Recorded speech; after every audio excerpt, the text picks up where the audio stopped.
धर्मस्य ग्लानिर्भवति भारत अभ्युत्थानम् अधर्मस्य तदात्मानं सृजाम्यहम्।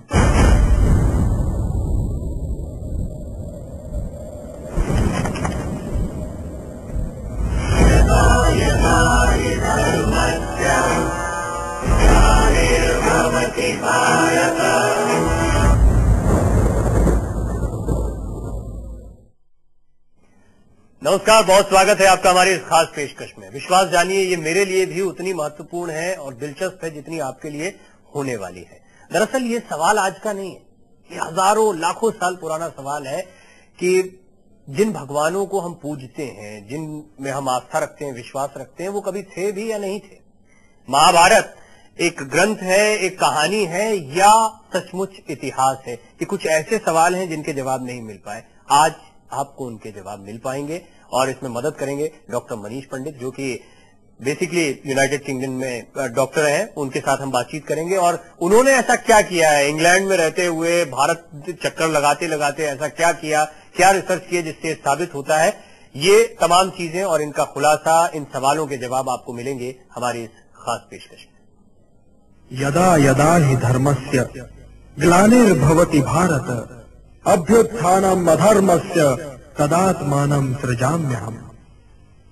परित्राणाय साधूनां विनाशाय च दुष्कृतां धर्म संस्थापनार्थाय संभवामि युगे युगे।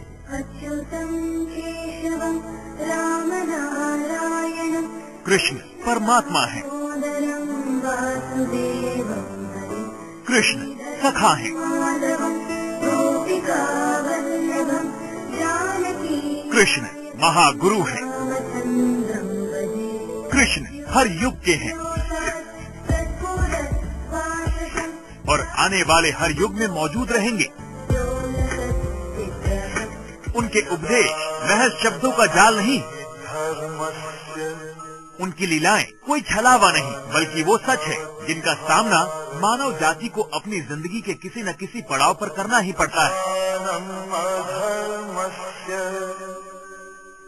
फिर भी कई सवाल हैं जिन पर विद्वानों के बीच बहस चलती रहती है। परित्राणाय साधूनां भारत की है कहानी। क्या सचमुच महाभारत हुआ था? सदियों से भी पुरानी। क्या सचमुच कौरवों की विशाल सेना को कृष्ण की रणनीति ने धूल चटा दी थी? ऋषियों की अमर वाणी। क्या भगवान श्री कृष्ण के धरती पर आने के सबूत पुख्ता हैं? क्या रणभूमि में दिए गए उनके उपदेश किसी और की सोच है या फिर श्री कृष्ण के ही शब्द?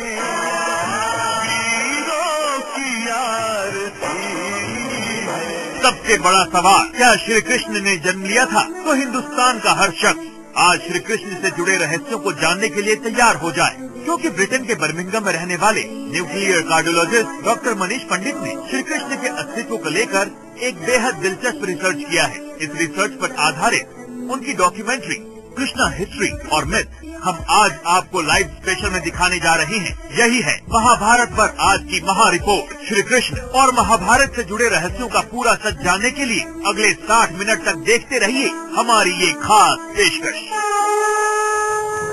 जब वी मेट श्री कृष्ण।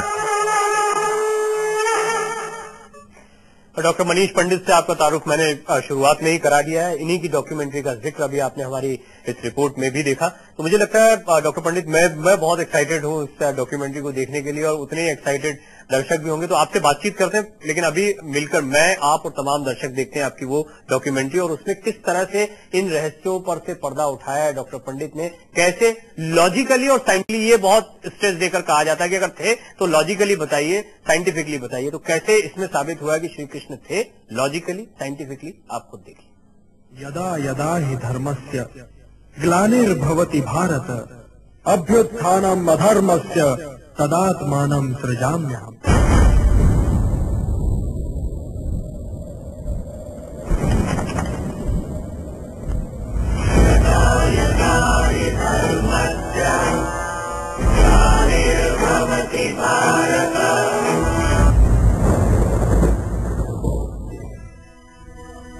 8 अरब 37 करोड़ अनुयायियों के साथ हिंदू धर्म विश्व का तीसरा सबसे बड़ा धर्म है।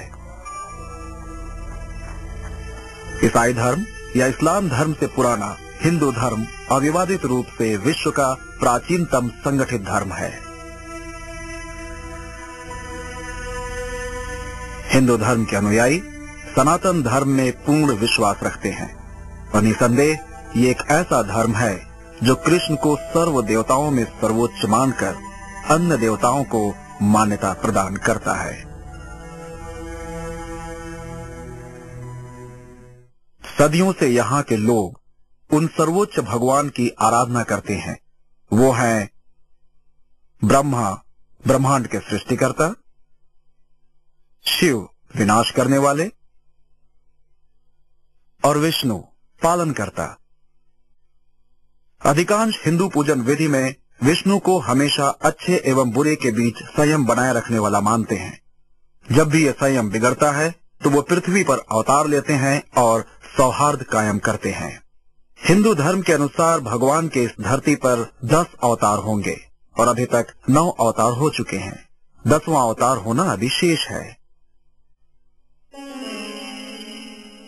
ये 8वां अवतार है। इन्हें हिंदू देवताओं के मंदिरों में सबसे ऊंचा स्थान प्राप्त है और इनका नाम है श्री कृष्ण।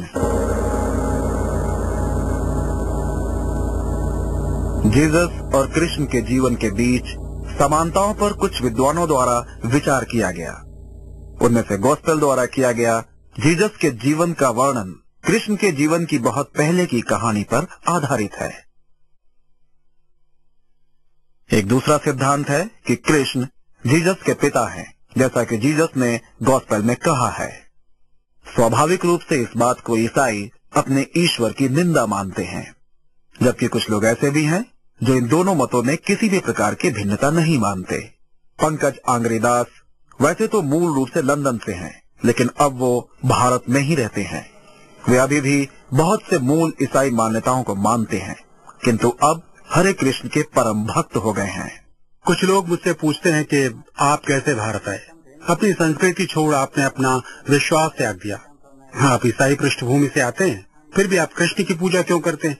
नहीं, हमने अपना धर्म नहीं बदला, अपनी आस्था नहीं खोई। विशेषकर हम अभी भी ईश्वर की पूजा करते हैं। हमारे लॉर्ड जीसस क्राइस्ट कहते हैं, भगवान का पहला उपदेश दरअसल है कि तुम्हें अपने पूरे विश्वास के साथ, पूरे मन से, दिल से भगवान की पूजा करनी चाहिए और इसी के द्वारा तुम निर्माणकर्ता तक, यानी अपने अंतिम लक्ष्य तक पहुंच सकते हो, क्योंकि मैं ही वो स्रोत हूँ जो उस दैवी सत्य को प्रकाशमय कर सकता है। तो ये बात समझ में आ जाती है कि वो कौन है जिसके बारे में जीसस अपने शिष्यों से बात कर रहे हैं। दूसरे शब्दों में जीसस अपने शिष्यों के गुरु हैं। अन्य शब्दों में आप सिर्फ गुरु के जरिए ही भगवान के पास पहुंच सकते हैं। आपको गुरु की आवश्यकता है। गुरु के बिना गोविंद मिलना असंभव है, क्योंकि गुरु ही गोविंद तक, यानी अपने अंतिम लक्ष्य तक पहुंचने का रास्ता बताता है। भक्ति राघव स्वामी मूलतः एक रोमन कैथोलिक पादरी हैं, लेकिन जब से ईश्वर के बारे में उनका ज्ञान बढ़ा, तब से उन्हें लगा कि अब ईसाई धर्म उनकी आध्यात्मिक जरूरतों को पूरा नहीं कर सकता। श्रील प्रभुपाद की प्रेरणा से वो कृष्ण के भक्त बन गए। हमने उनसे पश्चिमी वर्जीनिया के श्री कृष्ण के मंदिर में बातचीत की। ईसाई धर्म में हम त्रिशक्ति के रहस्य की बात करते हैं। क्या ये पिता, पुत्र और पवित्र आत्मा नहीं है, जिसे मैं बचपन में अच्छी तरह नहीं समझ सका? जब से मुझे श्री कृष्ण के बारे में ज्ञान हुआ, तब से मैं स्पष्ट रूप से पिता, पुत्र और पवित्र आत्मा की त्रिशक्ति का रहस्य समझ सका हूँ। इसलिए हकीकत में ही लॉर्ड जीसस जैसी शख्सियत ईश्वर की संतान है। हम सब वास्तव में ईश्वर की संतान हैं। तभी वे उस समय, जैसा कि आप जानते हैं, ईश्वर के आदर्श पुत्र बन गए। और तब श्री कृष्ण कहते हैं, पितामह अहम सर्वस्य प्रभाव, मतलब मैं ही समस्त भौतिक और आध्यात्मिक प्रभावों का स्रोत हूँ। इसलिए श्री कृष्ण जीसस के पिता हैं। वो अस्तित्व रखने वाले सभी जीवों के पिता हैं। और पवित्र आत्मा हकीकत में परमात्मा है, जो इस भौतिक दुनिया में मौजूद हैं। वे सभी जीवों के दिल में वास करते हैं और वो सर्वव्यापी हैं, चराचर में हैं। उन्हें हर एक कण में देखा जा सकता है। इस प्रकार ईश्वर के सभी रूप उसी परमात्मा के अंग हैं। कृष्ण के प्रति उनकी ऐसी भक्ति है कि मायापुर के मंदिर से कृष्ण मूर्ति चुराने की कोशिश कर रहे चोरों से लड़ते हुए उन्हें अपना एक पैर गंवाना पड़ा। ये शायद श्री कृष्ण की अचंभित कर देने वाली अद्भुत शक्ति है, जिस वजह से वे हिंदू देवताओं के बीच सबसे ज्यादा लोकप्रिय हो गए। उनके सबसे अद्भुत चमत्कारों में से एक है, उनके जन्म के समय यमुना जैसी विशाल नदी ने भी उनके जाने के लिए मार्ग बना दिया और वे सुरक्षित पार कर गए। उनका चमत्कारिक रूप पांडवों की पत्नी द्रौपदी की इज्जत की रक्षा करना था, लेकिन सबसे महान वीरता का काम उनका विशाल कौरवों की सेना को पांडवों की छोटी सी टुकड़ी से पराजित करना था। इन सब का परिणाम उस महान शख्सियत के द्वारा पृथ्वी की बुरी शक्तियों से रक्षा करना था। श्री कृष्ण की ऐसी बहुत सी वीर गाथाएं महाकाव्य महाभारत में लिखित हैं। निसंदेह श्री कृष्ण हिंदू देवताओं में सबसे लोकप्रिय और सबके दिलों में सबसे ज्यादा करीब हैं। इनके साधारण पुरुषों एवं स्त्रियों के प्रति दृष्टिकोण के बारे में शायद सबसे अच्छी तरह से कोमल कुमारी निशार खाल से मिलता है, जो क्लासिक इंडियन डांसर हैं और फ्लोरिडा से आती हैं। हाल में मुझे पता चला कि कृष्ण से हमारा रिश्ता कितना शक्तिशाली है। असावधानी में हम उन्हें कितनी बार भी भूल जाते हैं, हम कितनी बार अपने पथ से भटक जाते हैं, पर वो हमेशा खुली बाहों से हमारा स्वागत करते हैं, हमें लौटने का मौका देते हैं। और इसीलिए मुझे ऐसा लगता है कि कृष्ण से मेरा रिश्ता एक गहरे दोस्त का है और ये किसी भी प्रकार से भौतिक नहीं है, जैसे कि कभी एक दोस्त दूसरे दोस्त को छोड़कर चला जाता है या फोन करना भूल जाता है या कुछ भी, लेकिन मुझे महसूस होता है कि कृष्ण हमेशा मेरे लिए है। एक पुकार पर वो आ जाते हैं। कृष्ण के पास वापस आइए, वो खुली बाहों से अपनाने के लिए तैयार खड़े हैं। हमें बस इतना ही करना है कि उनकी तरफ मुड़कर कहना है कि कृष्ण, मैं यहाँ हूँ।